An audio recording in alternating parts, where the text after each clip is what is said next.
Public transit in Pennsylvania is in trouble. So I began to think, what other transit networks have overcome this type of crisis?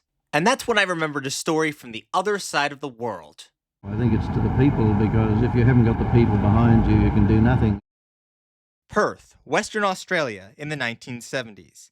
A city that had been on a car dependence acid trip since World War II. The city's tram system was replaced with buses, and development sprawled along new highways. The existing diesel suburban trains were largely neglected. During this time, the Premier of Western Australia was Charles Court.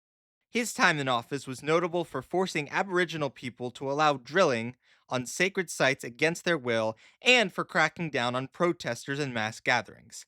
Court was initially favorable to rail and campaigned to upgrade Perth's suburban rail network in the 1977 election. He won easily, by the way. In 1979, however, the Court government U-turned and closed the Fremantle suburban rail line. This was justified on a report from the Director General of Transport, John Knox, a former Shell oil executive.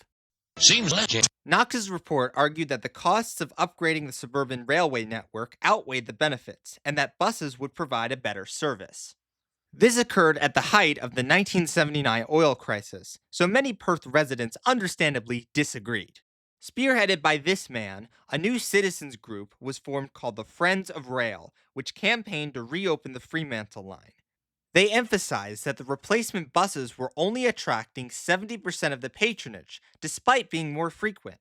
They sent a petition to the state parliament signed by 100,000 residents, the most in history, and even commissioned a band to write a song called The Great 1979 Train Robbery.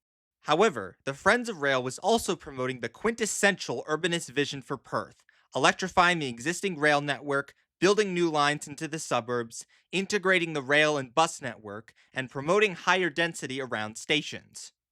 The group's cause got a shot in the arm when a leak revealed that John Knox's report had greatly overestimated the cost to modernize the suburban rail network. For some reason. Peter Newman eventually found out the real reason the Fremantle line was closed. We need to get tanks from the SAS in Swanbourne very quickly down to the naval base in Rockingham when the Russians invade.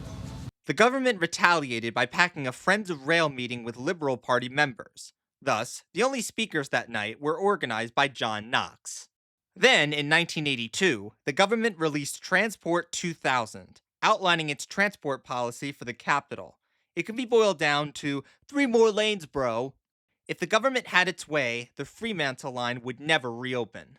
In response, Brian Burke, the new leader of the opposition Labour Party, promised to reopen the Fremantle line if he won the 1983 state election. Perhaps remembering his own words, If you haven't got the people behind you, you can do nothing. Charles Court conveniently retired as premier before the election. And here are the results. It says enough that just 6 months after the election, Premier Brian Burke was at the controls of the first train on the reopened Fremantle line, amongst joyous celebrations. And this was just the beginning of a rail renaissance in Perth.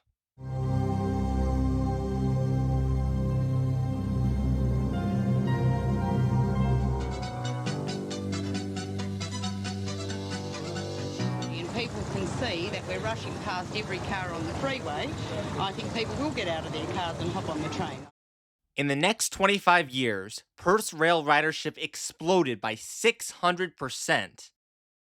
Charles Court never regretted closing the Fremantle line, just like the Pennsylvania Republicans who will never regret defunding public transit.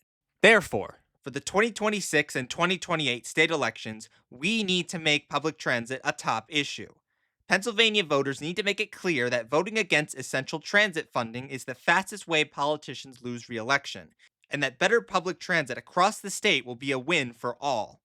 With that in mind, keep an eye on these 6 Senate Republicans. They are either in districts that will be hurt by SEPTA or Pittsburgh regional transit cuts, or in districts that have been competitive in the recent past.